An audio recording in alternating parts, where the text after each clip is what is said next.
भारत का भूगोल। पहला प्रश्न, भारत विस्तृत है। भारत की मुख्य भूमि का विस्तार उत्तर पूर्वी गोलार्ध में 8 डिग्री 4 मिनट उत्तर से 37 डिग्री 6 मिनट उत्तरी अक्षांशों तथा 68 डिग्री 7 मिनट पूर्व से 97 डिग्री 25 मिनट पूर्वी देशांतरों के मध्य है। कर्क रेखा भारत के लगभग बीचों बीच से होकर गुजरती है। तो उपयुक्त में से कोई नहीं इसका जवाब होगा। अगला प्रश्न है, भारत का क्षेत्रफल संसार के क्षेत्रफल का 2.4% है, परंतु इसकी संपूर्ण मानव जाति का 17% जनसंख्या है। अगला प्रश्न है, भारतीय प्रामाणिक समय IST एवं ग्रीनविच मध्य समय GMT में अंतर पाया जाता है। 5.5 घंटे का इसका अंतर है। 5 घंटे 30 मिनट का अंतर पाया जाता है। हुंड्रू प्रपात निर्मित है। स्वर्ण रेखा नदी पर निर्मित है, जो झारखंड में रांची से 45 किलोमीटर की दूरी पर स्वर्ण रेखा नदी पर स्थित है। इसकी ऊंचाई 320 फीट 98 मीटर है। भारत की सर्वोच्च चोटी गॉडविन आइंस्टीन है। आइए देखते हैं। माउंट एवरेस्ट नेपाल 8848.86 मीटर सबसे ऊंची चोटी। गॉडविन आइंस्टीन K2 जिसे कहा जाता है 8611 मीटर भारत की है।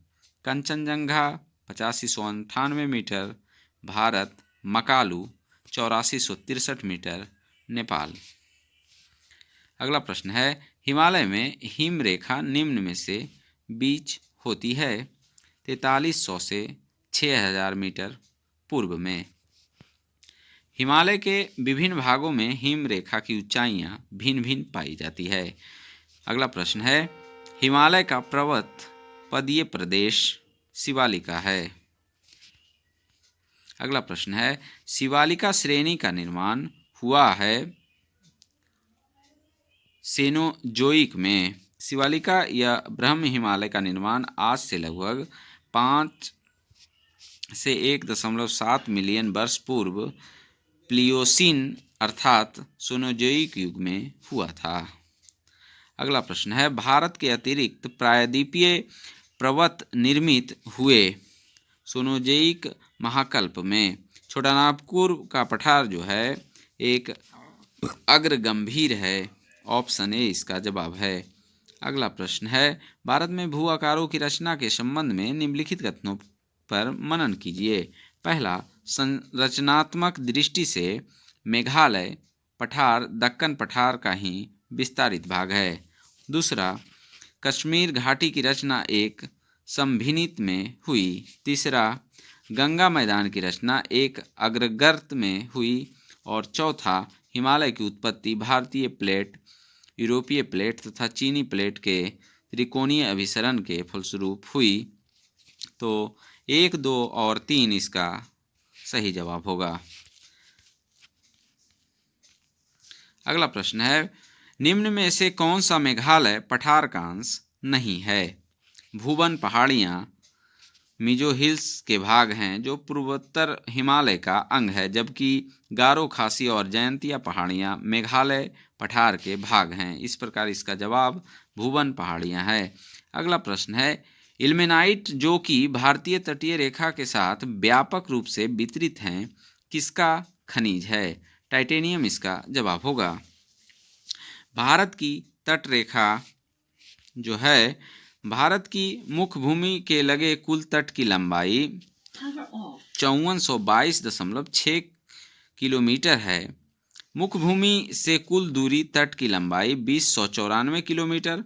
भारत की संपूर्ण तट रेखा अर्थात द्वीपों की साथ 7516.6 किलोमीटर। अतः कोई भी विकल्प सही नहीं है।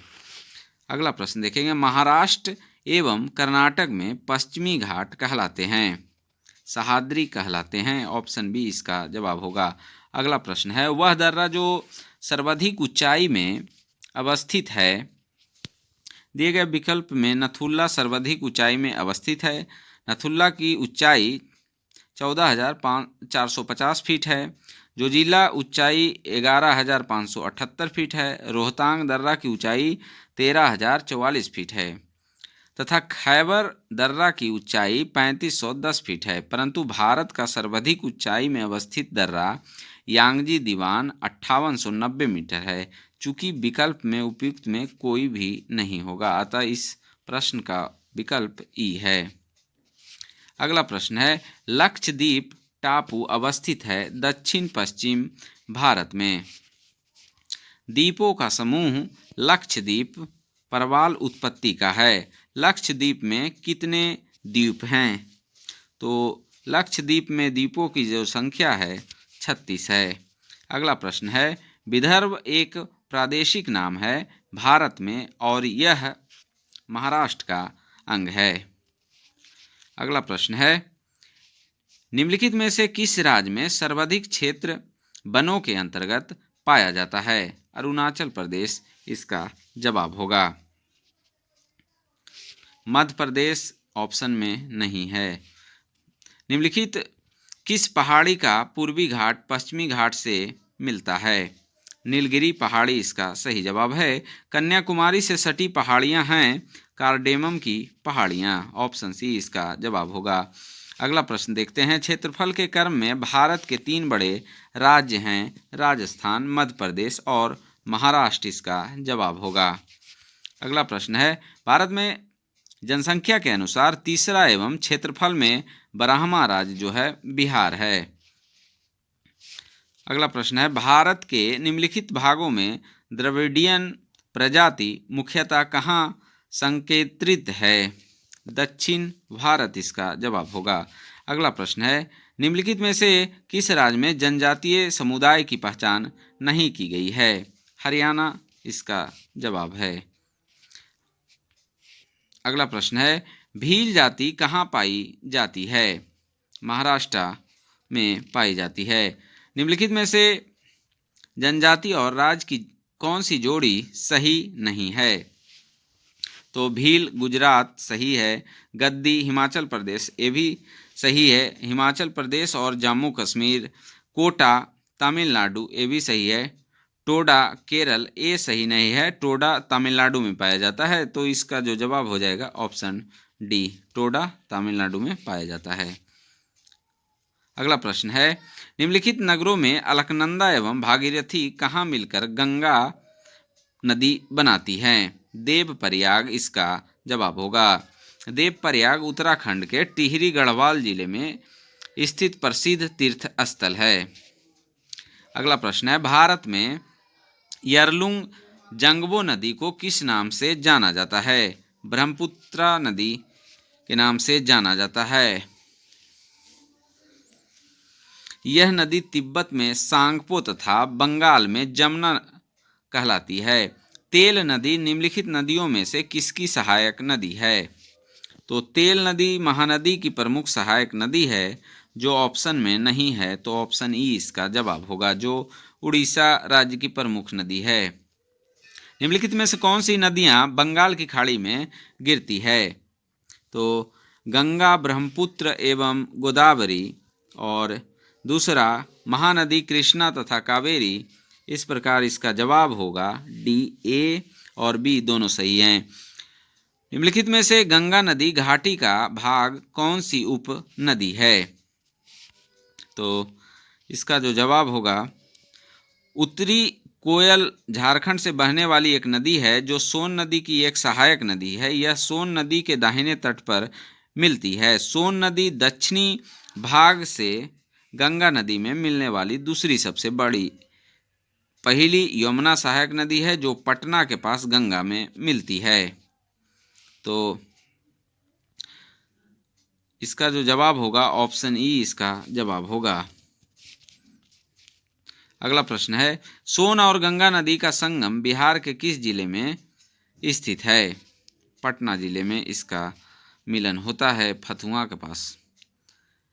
निम्नलिखित में से कौन सा शहर गंगा नदी के किनारे स्थित नहीं है? उत्तरकाशी इसका जवाब होगा। निम्नलिखित में से कौन सा एक सबसे सूखा स्थान है? लेह। लेह में सबसे कम वर्षा होती है। अमृतसर एवं शिमला लगभग एक ही अक्षांश पर स्थित है, परंतु उनकी जलवायु में भिन्नता का जो कारण है उनकी ऊंचाई में भिन्नता। अगला प्रश्न देखेंगे, भारत की सर्वाधिक वर्षा मुख्यतः प्राप्त होती है दक्षिण पश्चिम मानसून से। ऑप्शन सी इसका जवाब होगा। दुमट्टी लोम मिट्टी में मिट्टी का कौन सा कण मिलता है?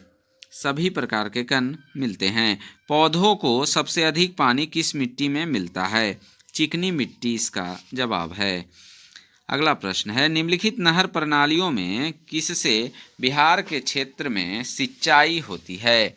त्रिवेणी नहर से बिहार के क्षेत्र में सिंचाई होती है। यह गंडक नदी के बाएं तट से निकाली गई है। यह पश्चिमी चंपारण जिले में स्थित है। अगला प्रश्न देखेंगे, दिए गए कूट सहायता से हरित क्रांति के घटक चुनिए। पहला, उच्च उत्पादन देने वाली किस्म के बीज। दूसरा, सिंचाई। तीसरा, ग्रामीण विद्युतीकरण। और चौथा, ग्रामीण सड़कें और विपणन। तो इसका जो जवाब होगा ऑप्शन डी हो जाएगा। सभी चारों सही हैं। आगे देखेंगे,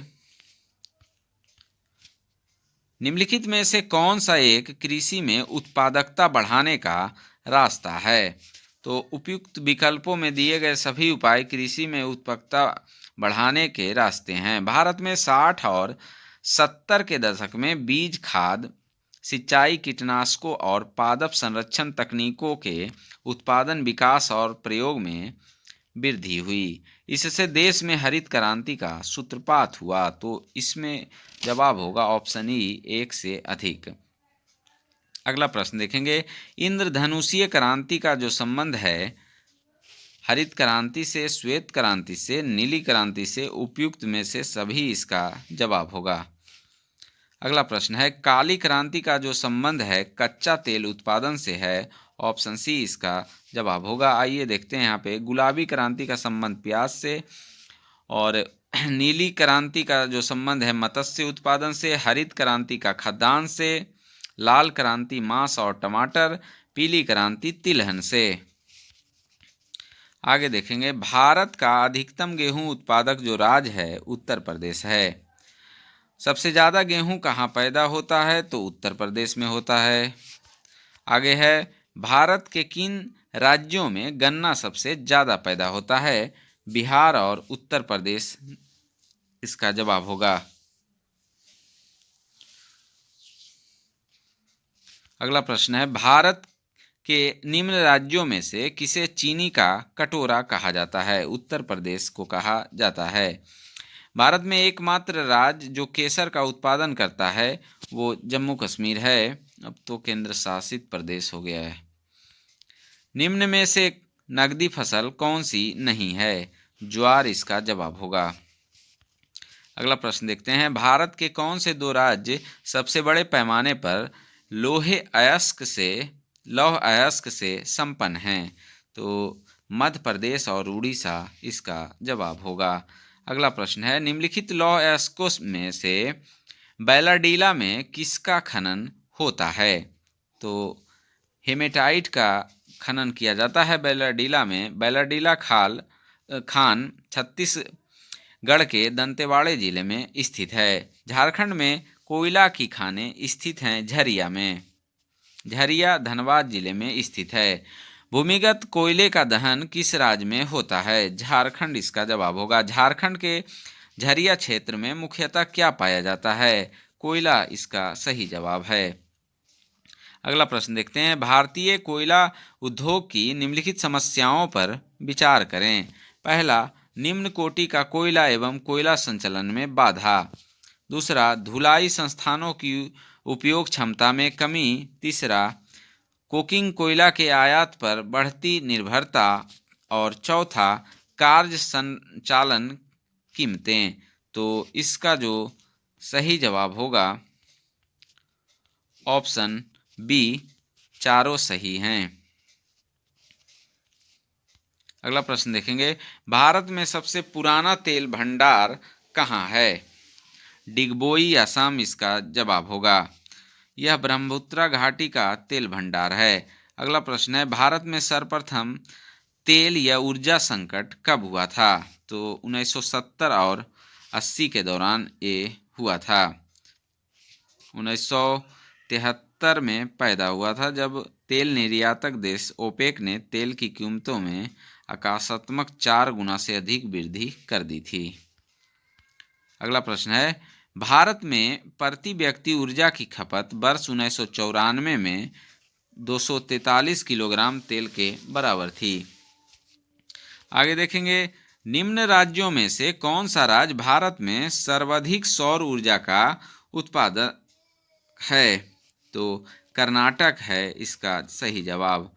अगला प्रश्न देखेंगे, भारत में राज्य विद्युत बोर्डों के वित्तीय रुग्णता के निम्नलिखित कारणों का पर विचार करें। पहला, कृषि एवं घरेलू उपभोक्ताओं को उत्पादन लागत से कम पर बिजली का विक्रय, और दूसरा, प्रसारण एवं संवितरण हानियां काफ़ी ज़्यादा होती है, और तीसरा, राज्य विद्युत बोर्डों के लिए वाणिज्यिक स्वायत्तता में कमी, और चौथा, राज्य सरकारों ने राज्य विद्युत बोर्डों के माध्यम से सामाजिक परिधान नीतियों को क्रियान्वित किया।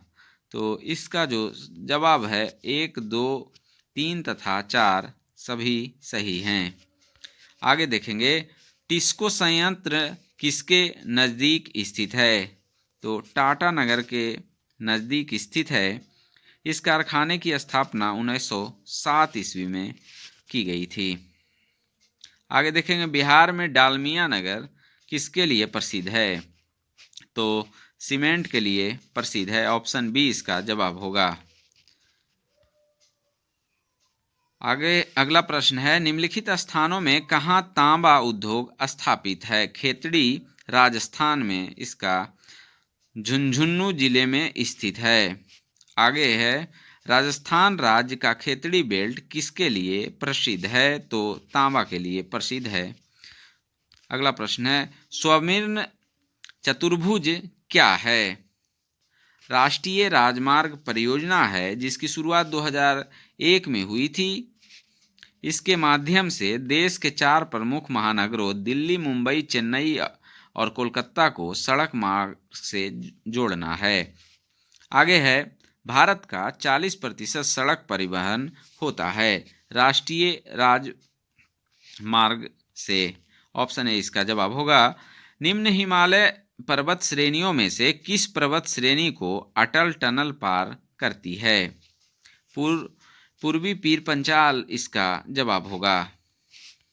आगे है, निम्नांकित नंबर की राजधानी ट्रेनों में से कौन सी एक अधिकतम दूरी तय करती है? तो 112,431 त्रिवेंद्रम सेंट्रल इसका जवाब होगा। अगला प्रश्न है, कुरियर सेवा से प्रतिस्पर्धा के लिए भारतीय डाक विभाग ने दूरस्थ डाक सेवा का आरंभ कब किया? तो 1986 ईस्वी में इसका शुरुआत किया गया था। भारतवर्ष में सर्वप्रथम दूरभाष का प्रादुर्भाव किस वर्ष हुआ? 1850 ईस्वी में सर्वप्रथम टेलीग्राफ सेवा कोलकाता और डायमंड हार्बर के बीच शुरू की गई। 1881 ईस्वी में इंग्लैंड की ओरिएंटल टेलीफोन कंपनी लिमिटेड ने भारत में कलकत्ता, बम्बई, मद्रास, अहमदाबाद तथा कराची में टेलीफोन एक्सचेंज स्थापित किए। 28 जनवरी 1882 को टेलीफोन सेवा की औपचारिक स्थापना की गई, अतः विकल्प में नहीं दिया गया है।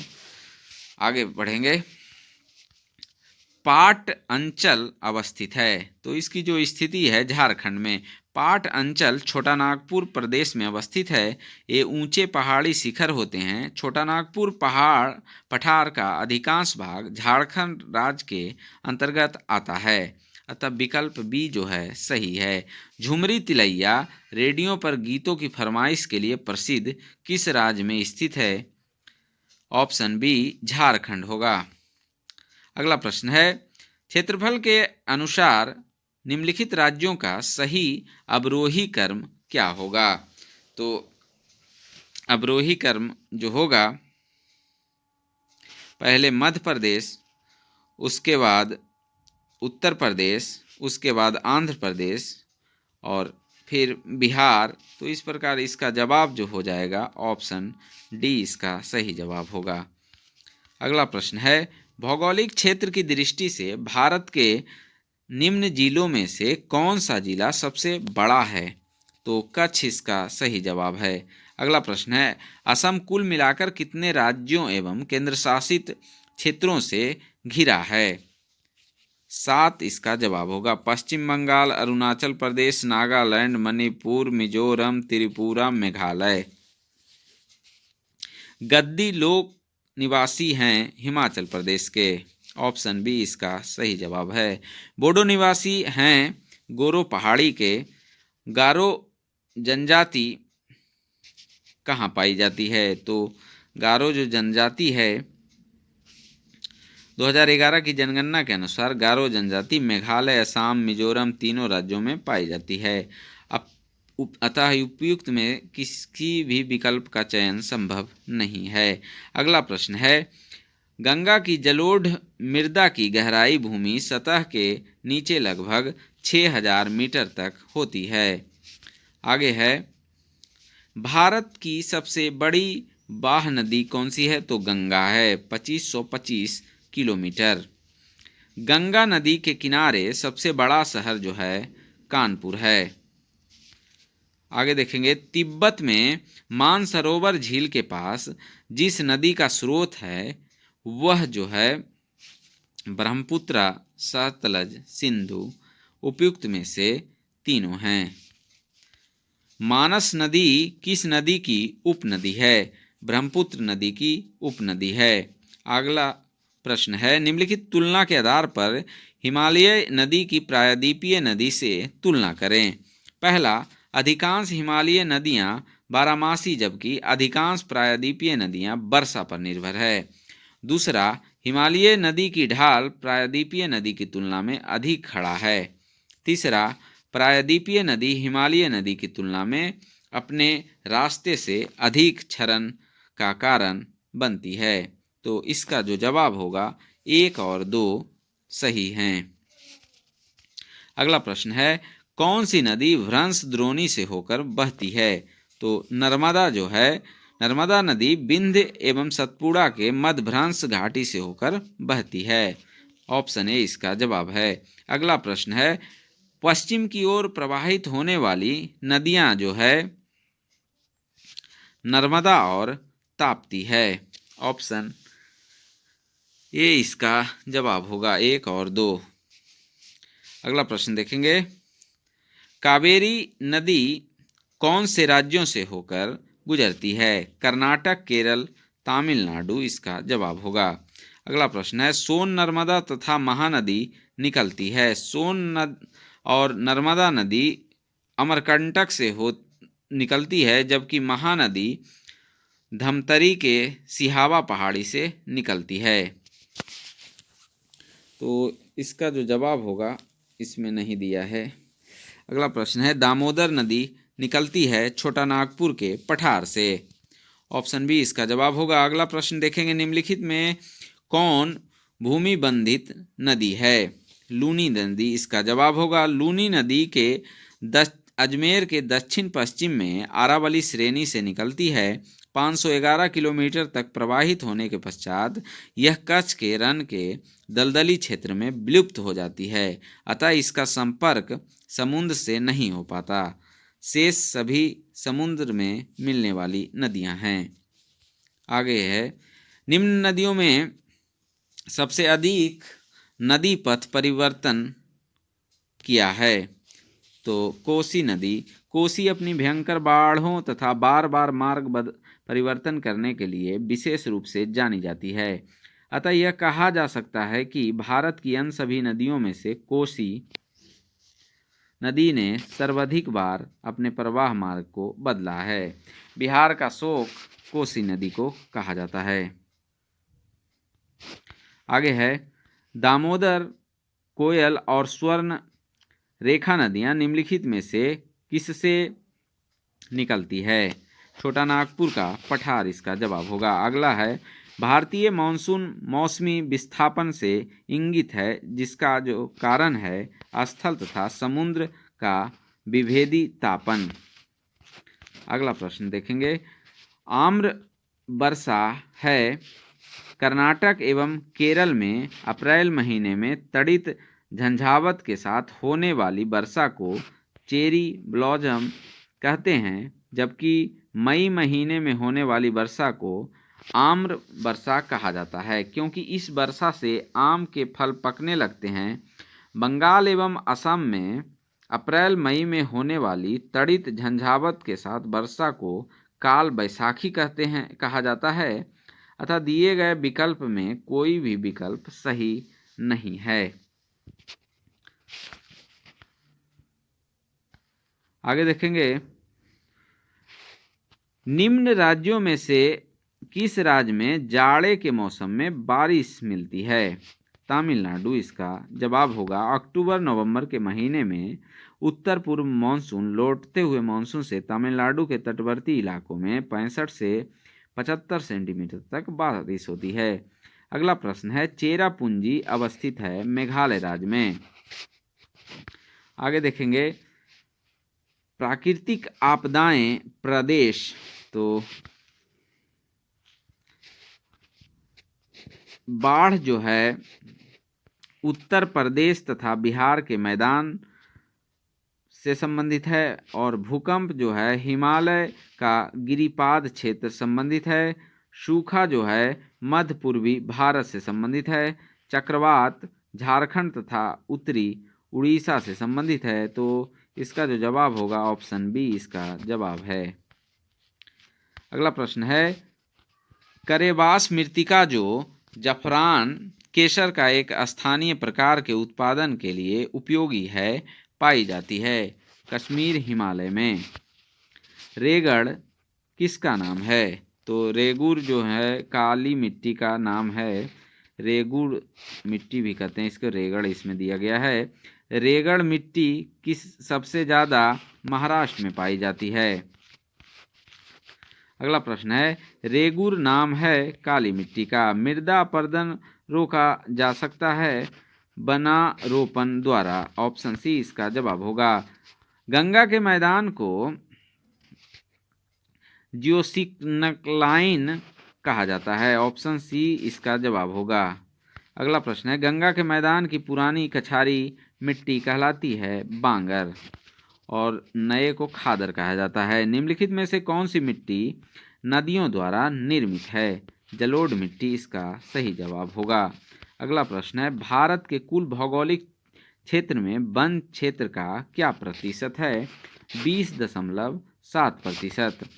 अगला प्रश्न देखेंगे, भारत में किस राज्य का सर्वाधिक क्षेत्र घने पतझड़ वाले जंगल से घिरा है? मध्य प्रदेश इसका सही जवाब होगा। प्रतिशत अधिकतम वन क्षेत्र है मिजोरम में। भारत के किस राज्य में वन्य जीव अभयारण्य सबसे अधिक संख्या में है? तो इसका जो जवाब होगा महाराष्ट्र।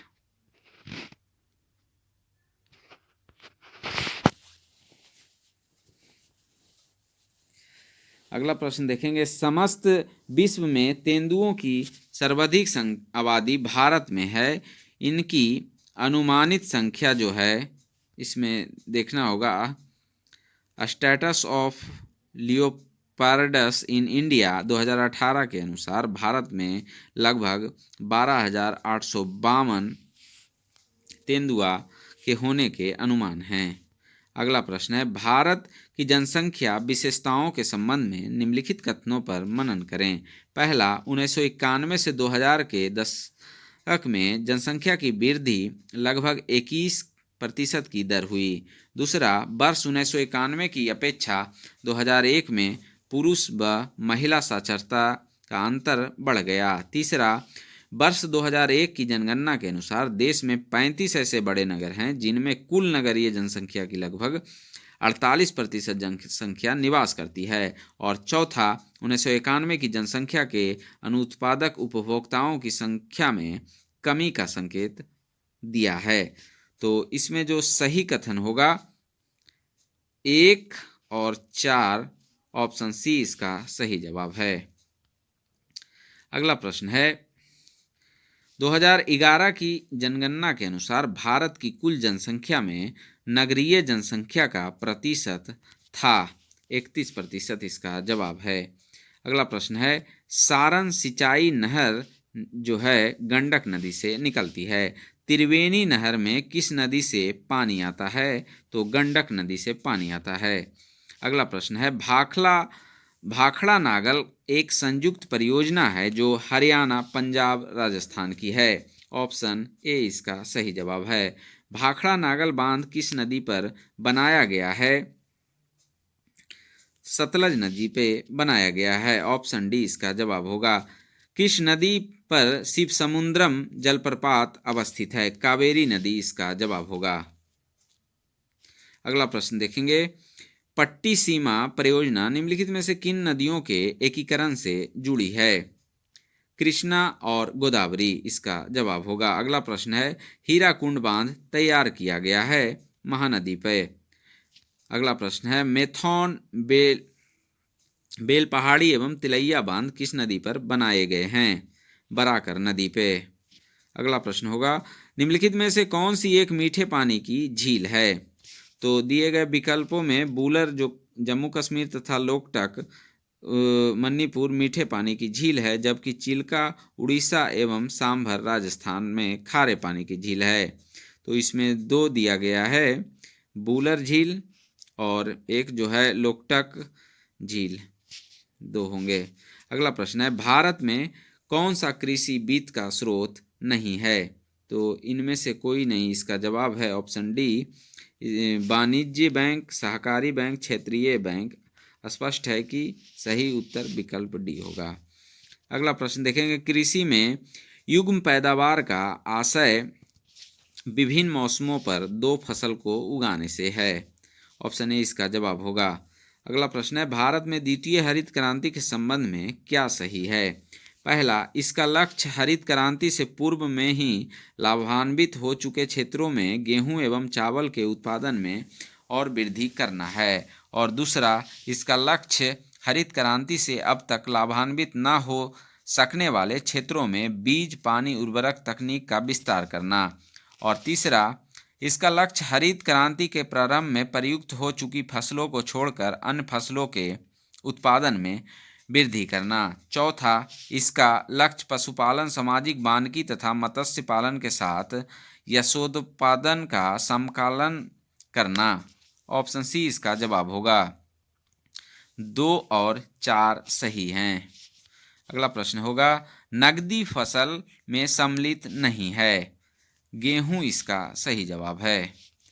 अगला प्रश्न देखेंगे, स्वतंत्रता प्राप्ति के बाद से भारत ने सर्वाधिक प्रगति की गेहूं के उत्पादन में। अगला प्रश्न है, प्रमुख खाद्य फसल जो है चावल है। भारत के चावल के कटोरे क्षेत्र का नाम बताएं। कृष्णा, गोदावरी, डेल्टा क्षेत्र इसका सही जवाब होगा। खेती के अंतर्गत क्षेत्र के अनुसार भारत में सबसे महत्वपूर्ण खाद्य फसल कौन सी है? चावल इसका सही जवाब होगा।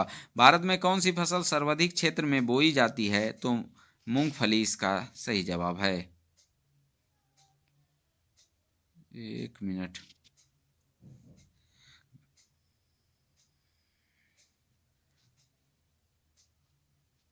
इसमें चावल होना चाहिए। अगला प्रश्न है, भारत का सबसे बड़ा कपास उत्पादक जो है महाराष्ट्र है। गन्ने के उत्पादन में राज्यवार घटते क्रम जो हैं उत्तर प्रदेश, महाराष्ट्र, तमिलनाडु, कर्नाटक हैं। अगला प्रश्न है, शुष्क भूमि के लिए सर्वाधिक उचित फसल कौन सी है? मूंगफली इसका जवाब होगा। अगला प्रश्न है, भारत का सबसे बड़ा रबर उत्पादक राज्य जो है केरल है। अगला प्रश्न है, निम्नलिखित में से भारत का कौन सा राज्य रबर के उत्पादन में अग्रणीय है? केरल इसका जवाब होगा। भारत का सर्वश्रेष्ठ उत्पादक एवं उपभोक्ता जो है, भारत में विश्व में चाय एवं दाल का सबसे बड़ा उत्पादक एवं उपभोक्ता देश है। तो इसका जो जवाब होगा चाय और दाल। अगला प्रश्न है, निम्नलिखित में से किस पहाड़ी पर चाय बागान नहीं है? गिरनार इसका जवाब होगा। अगला प्रश्न है, निम्न कॉफी उत्पादक क्षेत्रों में से कौन सा क्षेत्र कर्नाटक में नहीं है? पुलनेज इसका सही जवाब होगा।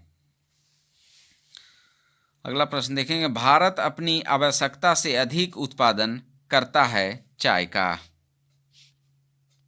भारत का सर्वाधिक पटसन उत्पादक राज्य जो है पश्चिम बंगाल है।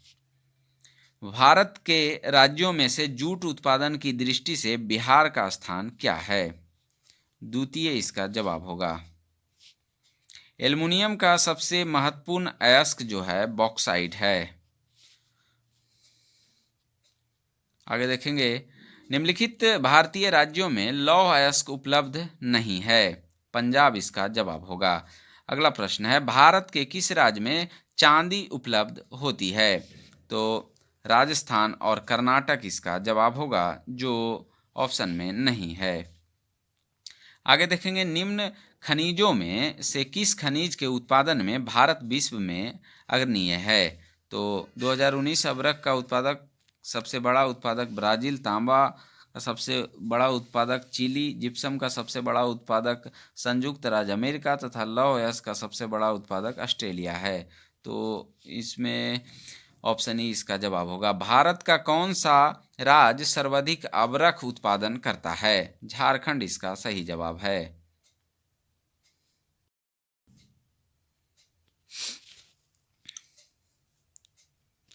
भारत में खनिज उत्पादन में समृद्ध राज्य पहचानिए।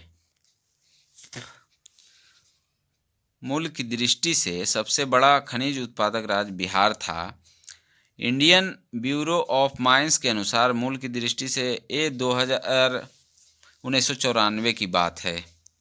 छत्तीसगढ़, झारखंड, तेलंगाना, आंध्र प्रदेश, पश्चिम बंगाल, बिहार है। तो ये बिहार है, तो 1994 का क्वेश्चन है, ध्यान देंगे। अगला प्रश्न है, कोयला उत्पादन में राज्यवार घटता क्रम जो है बिहार, मध्य प्रदेश, पश्चिम बंगाल है। तो ये भी जो है 1999 का क्वेश्चन है। अब जो है 2019 के अनुसार भारत में जो कोयला है छत्तीसगढ़, उड़ीसा, झारखंड है। कोरबा कोयला क्षेत्र अवस्थित है छत्तीसगढ़ में। आगे देखेंगे, पश्चिमी सिंहभूमि में स्थित चिड़िया की सबसे प्रसिद्ध विशेषता क्या है? लौह अयस्क खनन इसका जवाब होगा। अगला प्रश्न है, किस खनिज से रेडियम प्राप्त किया गया था? पिच ब्लेड इसका जवाब होगा। अगला प्रश्न है, भारत में पहला पन बिजली शक्ति केंद्र आरंभ हुआ। तो इसका जो आरंभ हुआ शिवसमुद्रम में हुआ 1897-98 ईस्वी में पश्चिम बंगाल के दार्जिलिंग के निकट सिद्रपोंग सिद्रबाग में हुई थी। भारत में दूसरी पनबिजली संयंत्र कर्नाटक के मांड्या जिले में शिवसमुद्रम 1902 में हुआ था। तो इसका जो ऑप्शन के अनुसार जवाब होगा शिवसमुद्रम। अगला प्रश्न देखेंगे, भारत में ऊर्जा उत्पादन एवं उपभोग के संबंध में निम्नलिखित में से कौन सा कथन सही नहीं है? भारत में उत्पादित कुल व्यावसायिक ऊर्जा में गैर पारंपरिक ऊर्जा स्रोतों का योगदान 1% से कम है। तो ऑप्शन सी इसका गलत जवाब होगा। अगला प्रश्न देखेंगे, भारत में कतिपय लौह इस्पात संयंत्र पश्चिमी तट से होकर आयोजित किए गए हैं। इस उद्योग की ऐसी अवस्थिति का प्रमुख कारण क्या है? गोवा एवं मध्य प्रदेश के कुछ भागों में उत्तम श्रेणी के लौह अयस्क निक्षेपों का मिलना तथा इस क्षेत्र से इस्पात निर्यात की तुलनात्मक सुविधा। ऑप्शन बी इसका जो है सही जवाब होगा।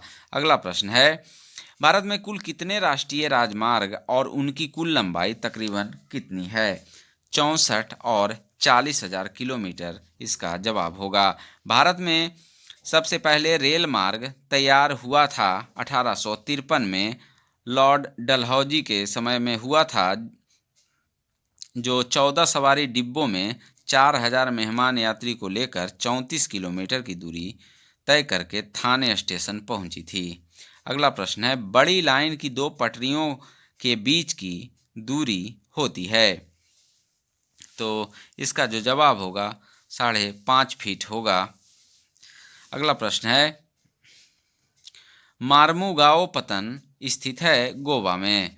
भारत का 13वां प्रधान बंदरगाह किस राज्य में स्थापित किया जाने वाला है?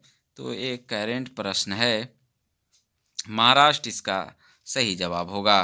5 फरवरी